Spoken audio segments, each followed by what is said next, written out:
Zat baru yang diduga dikonsumsi Raffi Ahmad dan kawan-kawan bernama katinon, jenis narkoba yang sebelumnya tidak pernah masuk ke Indonesia. Ya, katinon ini berasal dari tanaman khat yang banyak tumbuh di Afrika dan sebagian wilayah Arab. Seperti ekstasi, zat ini mampu membangkitkan stamina penggunanya.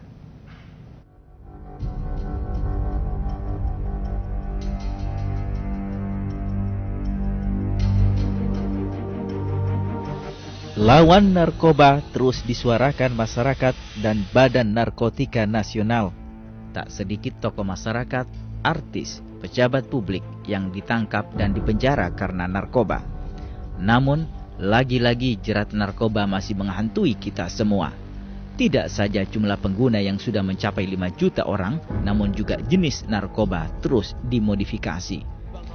Dari kasus Raffi Ahmad, terungkap bandar narkoba memasukkan katinon, narkoba yang selama ini belum dipakai di Indonesia.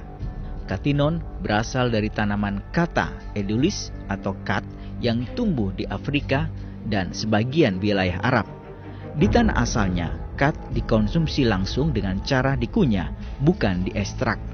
Kandungan aktifnya, yakni katinon, mirip dengan amfetamin atau ekstasi yang mampu membangkitkan stamina.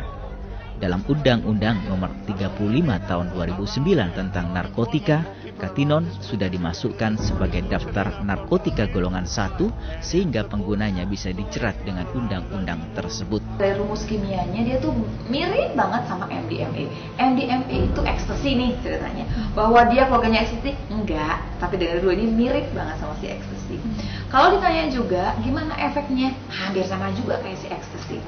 Bener-bener dari mulai dia bikin jadi nggak capek, ngilangin capek lah ya. Orangnya jadi terus kemudian senang, euforia. Terusnya dia tuh masuknya stimulan, bikin orangnya punya tenaga, bisa nggak tidur, bisa nggak makan, tenaganya banyak. Lemahnya penegakan hukum terhadap bandar narkoba membuat mereka leluasa menjalankan bisnisnya, bahkan dari balik penjara. Polda Metro Jaya mengungkap sebuah jaringan internasional penyelundup narkoba yang digerakkan 3 terpidana vonis mati yang ditahan di LP Nusa Kambangan dan Cipinang. Di antara barang bukti senilai 13 miliar rupiah itu terdapat ekstasi jenis baru yang mirip dengan yang ditemukan di rumah Raffi Ahmad. Namun, Menkumham membantah bandar narkoba itu ditangkap di LP. 3 orang ditangkap itu tidak pernah terjadi penangkapan. 2 orang ditangkap di Sakawan tidak pernah terjadi. Yang ada 1 orang di Bon dan oleh bandara, Polres Bandara sudah dikembalikan hanya 1 orang. Dan di Nusa Kambangan sama sekali tidak ada orang yang di Bon. Bisnis narkoba tidak akan pernah mati selama ada bandar dan penggunanya. Apalagi bila pengedar selalu mendapat celah untuk berkelit dari jerat hukum dan hukum kita tidak tegas menghukum berat para bandar. Tim Liputan 6 melaporkan dari Jakarta.